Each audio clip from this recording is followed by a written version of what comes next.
Olá para você que acompanha a TV e Rádio Câmara Bauru.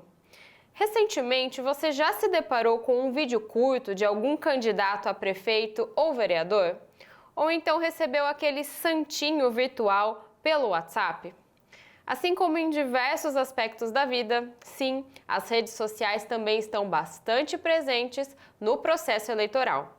Para a gente entender os impactos e as influências das redes sociais digitais nas eleições agora de 2024, nós conversamos com o Arthur Ituaçu, que é professor associado de Comunicação Política da PUC Rio de Janeiro.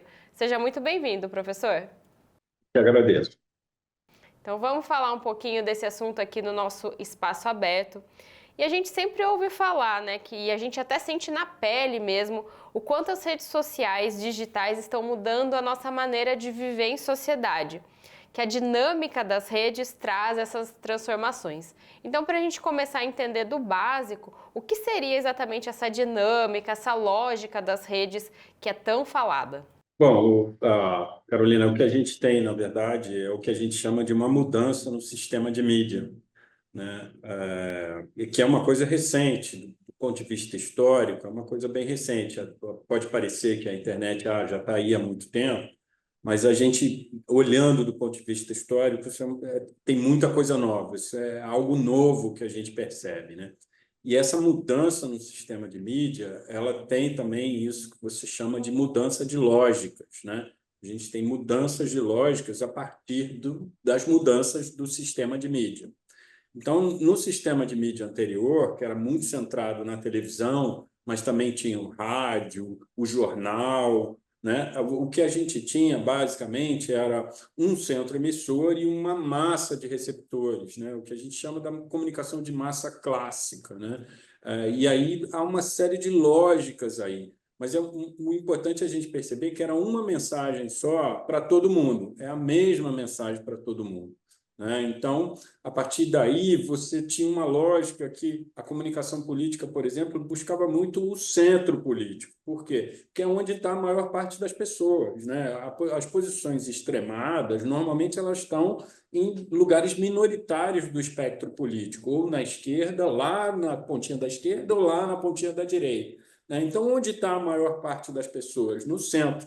Então, toda a lógica do sistema de mídia anterior ele era calcado nessa busca pelo centro político, que trazia uma certa moderação. A gente pode dizer que é menos democrático, no sentido de que menos gente tinha a possibilidade de falar, mas era mais moderado porque todo mundo buscava o centro. Com a mudança, a mídia digital, o ambiente digital, que na verdade não substitui o broadcasting, mas a gente chama que agora o que a gente chama é que o sistema de mídia é um sistema híbrido de mídia, que o broadcasting está presente, mas também está a lógica do digital. O digital, digamos, captura tudo, vamos dizer assim, né? E a lógica do digital é diferente. A lógica do digital não é a da mesma mensagem para todo mundo, é a da mensagem customizada para grupos específicos, né? Então, você tem uma customização das mensagens para grupos específicos, né? E muitas vezes tendo dados desses grupos, né? Quais são os interesses, quais são os posicionamentos que mais esse grupo se aproxima, né? Você muitas vezes tem dados desse grupo. E aí até você tem uma coisa que é uma dinâmica da tecnologia própria até do sistema capitalista, trazendo mais eficiência ao processo comunicativo, né? Porque é mais eficiente do ponto de vista da comunicação, do efeito que você pode gerar no público. Quando você trabalha com grupos específicos, você não mais necessariamente está buscando o centro. Você está buscando, na verdade, reunir grupos, né? Ter uma mensagem customizada para vários grupos, diferente para cada grupo, né? E conseguir reunir o maior número de grupos possíveis. Isso traz novas lógicas, por exemplo, a possibilidade da oferta de uma comunicação política mais radical, que antes não tinha, era totalmente moderada para buscar o centro. Agora não. Se eu estou, por exemplo, falando para um grupo que é demandante de uma posição um pouco mais radical, eu posso, sim, oferecer uma comunicação política mais radical. E especificamente no processo eleitoral, nas eleições, quando e como esse impacto das redes sociais começou a ser sentido? A gente tem um marco no Brasil, que é o marco de 2010, quando os candidatos passaram a poder usar as mídias sociais diretamente, né? Então, a legislação mudou em 2009, a partir muito influenciado pela eleição de Barack Obama em 2008, que utilizou uma montanha de redes sociais, né? A campanha Barack Obama em 2008 foi conhecida como Barack Obama Everywhere, porque de tantas mídias sociais que a campanha usava ao mesmo tempo, né? Então, isso influenciou muito o ambiente político no Brasil. Em 2009, muda a legislação. Em 2010, os candidatos passam a poder usar as mídias sociais. E aí você já tem, né, o uso das mídias sociais por Marina Silva, por José Serra, por Plínio de Arruda Sampaio, que fez um sucesso estrondoso na época. Então, a própria Dilma Rousseff. Então, essa é uma mudança. Então, o nosso marco é a partir de 2010, né? Aí, em 2014, a gente já começa a ver um uso muito intensivo, 2010 ainda muito intenso do Twitter, 2012 já muda, o Facebook já se torna hegemônico a partir de 2012, 2014 já uma série de estudos mostrando o impacto dos robôs, já há alguma discussão sobre fake news já em 2014. 2018 aí é um marco, digamos, também, outro marco, porque a gente percebe que um candidato sem tempo de televisão, sem alianças regionais e sem muitos recursos, é capaz, com um grande posicionamento de mídias sociais, né, ganhar uma eleição majoritária para a presidência da República, né? Dentro de um contexto muito demandante de uma comunicação política radical, né? Então, essa é uma mudança, digamos, do ponto de vista, não que todas as eleições vão ser assim, mas percebe-se que é possível, sim, um candidato vencer uma eleição majoritária para presidente, né, de um país grande como o Brasil, com um posicionamento muito bom de mídias sociais, mas sem televisão, sem recursos e sem alianças regionais, que eram os três elementos fundamentais para qualquer candidato que gostaria de vencer uma eleição presidencial no país. Olha, 2010, 2024, já são vários anos com a gente convivendo com as redes sociais nesse momento de eleições. De lá para cá, nesse ano específico, nas eleições municipais, tem alguma novidade ou algo que tem se destacado com novos usos das redes sociais, seja pelos candidatos, seja pelos próprios eleitores?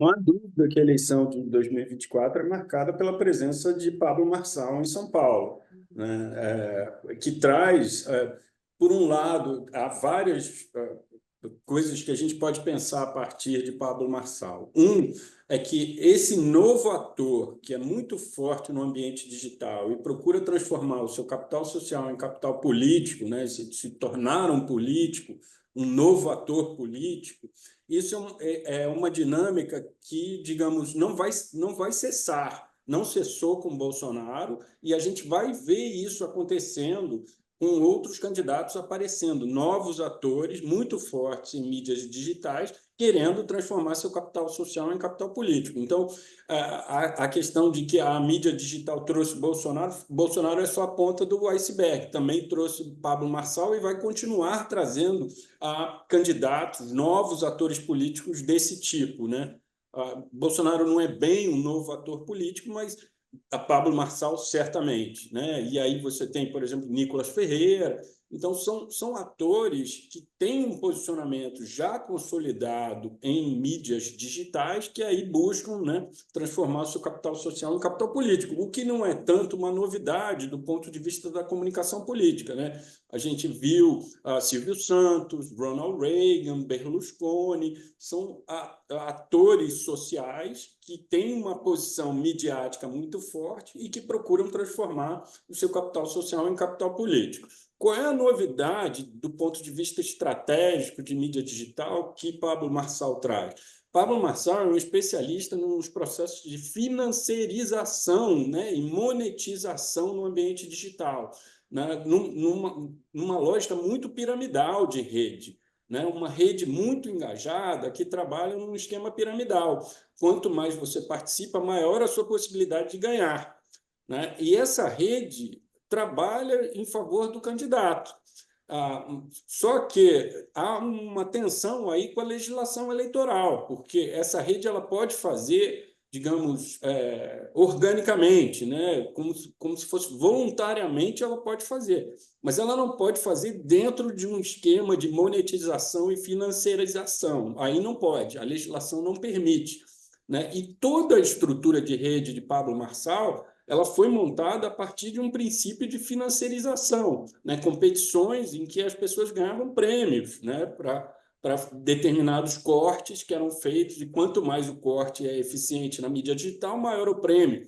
Então, na verdade, a gente tem um novo problema, uma nova lógica do ponto de vista de campanhas eleitorais, né? Que é essa lógica da monetização em rede, piramidal, né? Uma lógica piramidal também.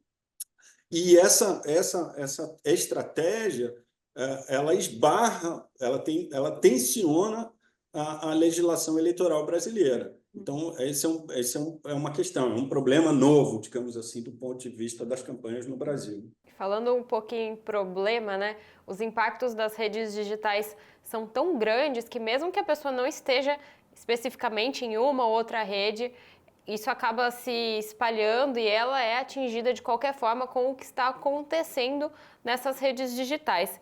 Então, quais são os alertas que se acendem com tamanho poder de influenciar a maneira que as coisas funcionam e agora especificamente falando nesse momento tão importante, né, que são as eleições? A gente tem um termo na pesquisa que a gente trabalha com um termo que chama mediatização. É quando a lógica da mídia começa a influenciar a vida real das pessoas, ela passa a influenciar a vida de fato das pessoas, né?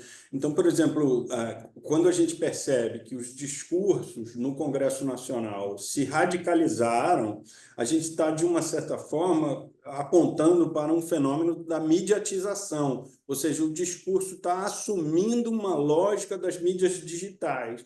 Porque na mídia digital, Carolina, é aquela coisa da economia da atenção, né? Como a disputa pela atenção, o próprio Pablo Marçal tornou esse termo popular, né? Na entrevista que ele deu ao Roda Viva. Porque quando a disputa é tão intensa pela atenção nas mídias digitais, que o que ganha atenção lá é o discurso mais grotesco, mais radical, mais pé na porta, né? Que xinga alguém, que isso ganha atenção, isso chama muita atenção nas mídias digitais. Então, os próprios políticos radicalizam o seu discurso para gerar mensagens que possam ser eficientes na mídia digital. E esse é um efeito que a gente vê no discurso real dos políticos lá no parlamento, né, por exemplo.